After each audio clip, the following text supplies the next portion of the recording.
The single most important thing, the most important instrument that a writer has is absolute honesty with their readers. No, I'm only kidding, it's actually misdirection. Misdirection is wonderful. You can completely deceive and betray your readership and they will thank you for it.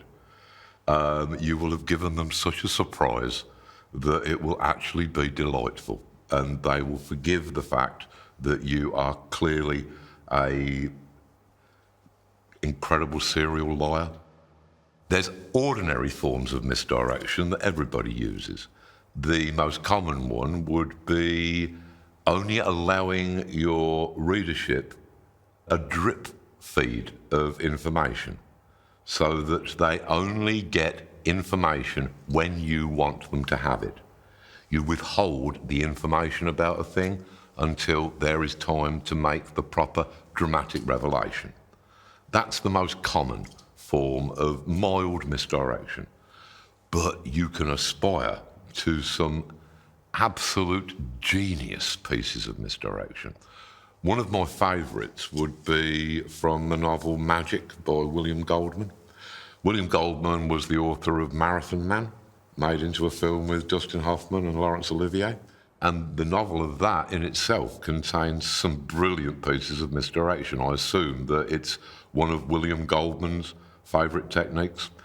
But in the novel Magic, it's an absolutely blinding piece of misdirection.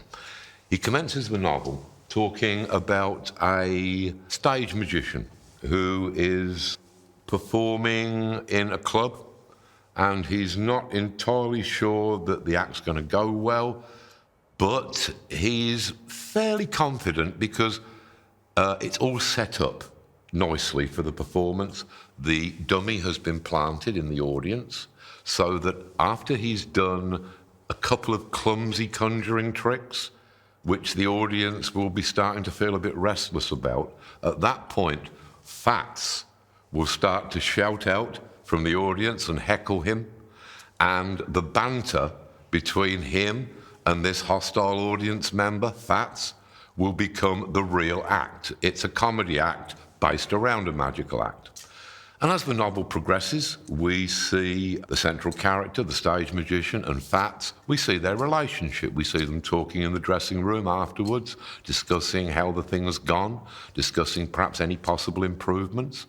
And we see their personal relationship. And we follow this until one night in the dressing room, an argument develops, and it becomes increasingly vicious and increasingly personal, and they're both becoming increasingly angry until at one point the stage magician stands up, he picks Fats up, he folds him in half, he crams him into a suitcase, and he slams the lid shut. And at that moment, the reader thinks, he said on the first page, the dummy has been planted in the audience, but we thought that that was some technical term for a plant. We didn't realise that he's literally a dummy. And at that point, your entire previous understanding of the novel explodes and is made into rubble. And you suddenly see what the novel is really about. And that is an extraordinary feeling, to have your entire mental construct that you have built up in the course of your reading instantly demolished to show you the true situation.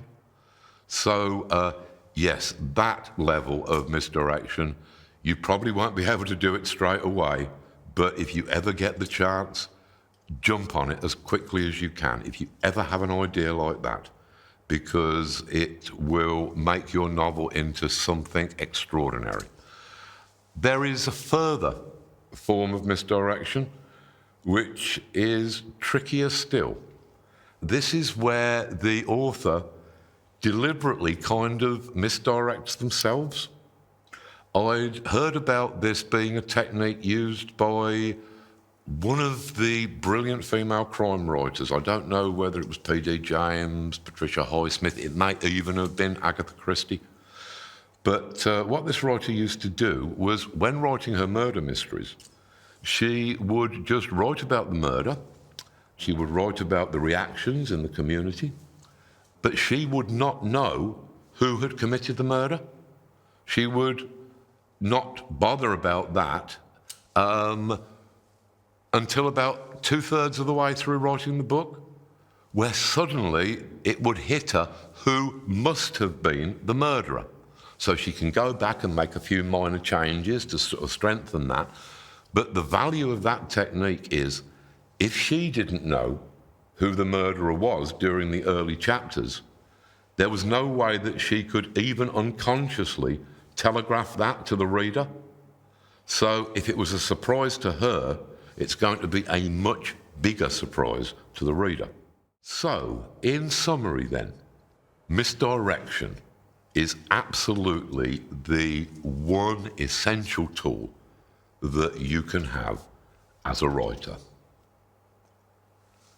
Unless I'm lying.